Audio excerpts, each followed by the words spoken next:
He told them another parable. The kingdom of heaven is like a mustard seed, which a person took and planted in their field.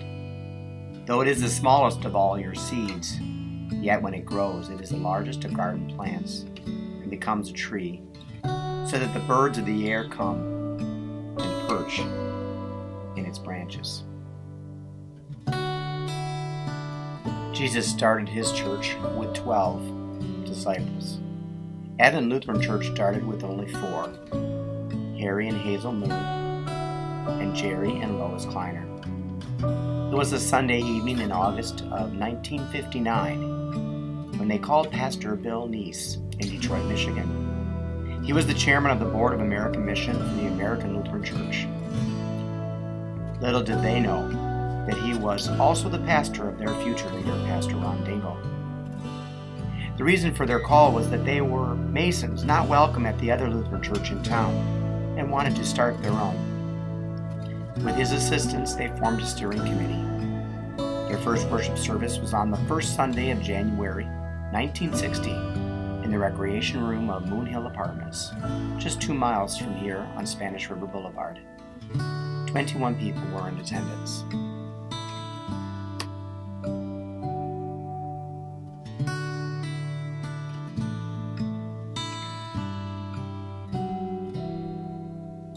In the space of 1 year, they called their first pastor, Bill Deutschman, who would serve them faithfully for 7 more.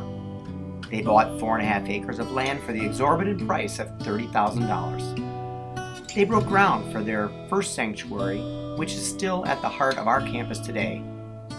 And they officially became a congregation on October 2nd with 77 charter members.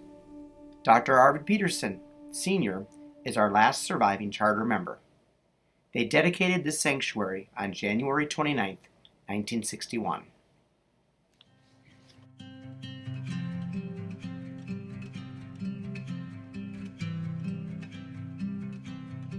Looking back 60 years, we can only admire their commitment, speed, and progress in starting this new church. But these were all evident signs that God had a plan and purpose for Advent. A plan he shared first in Deuteronomy 7. The Lord did not set his affection on you and choose you because you were more numerous than other peoples, for you were the fewest of all peoples. But it was because the Lord loved you and kept the oath he swore to your ancestors, that he brought you out with a mighty hand and redeemed you from the land of slavery, from the power of Pharaoh king of Egypt. Know therefore that the Lord your God is God. He is the faithful God, keeping his covenant of love to 1,000 generations of those who love him and keep his commandments.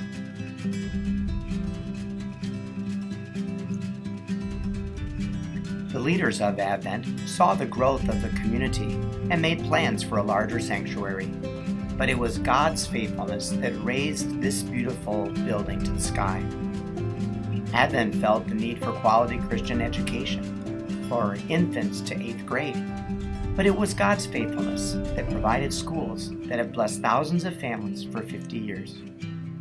Members were convinced that there should be an affordable community for those in their senior years.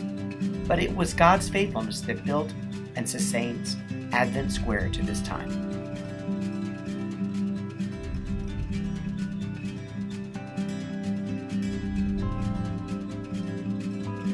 We have been blessed with incredible members through these 6 decades, some with us for a season or 2, and others for generations. Their faithfulness to this ministry has seen it grow, but also seen it through difficult times.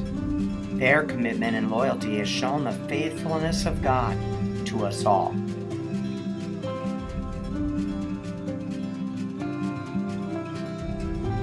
God has sent to Advent gifted pastors over the years filled with vision and compassion. Ron Dingle, Dave Dangerfield, Fred Mortensen, Will Rose, Richard Barber, Andrew Hagen, Dave Franklin, and Shane Spurgeon. But their faithfulness has always been a sign of God's faithfulness working through them. Countless teachers and staff have blessed us with their talents and labors. We give thanks and praise that God's faithfulness shines through their smiling faces.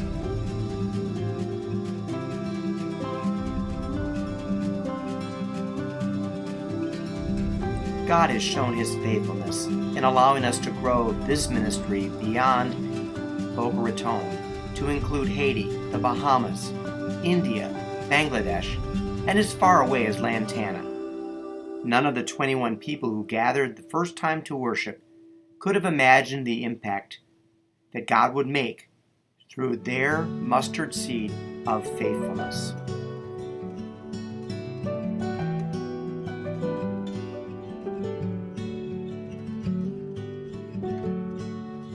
We began this adventure with the mission to share God's love with the world. After 60 years, Advent has shown hundreds of thousands of people that love is why we are here. If anything is remembered about the celebration of our 60th anniversary, may it be that He is the faithful God, keeping His covenant of love to 1,000 generations.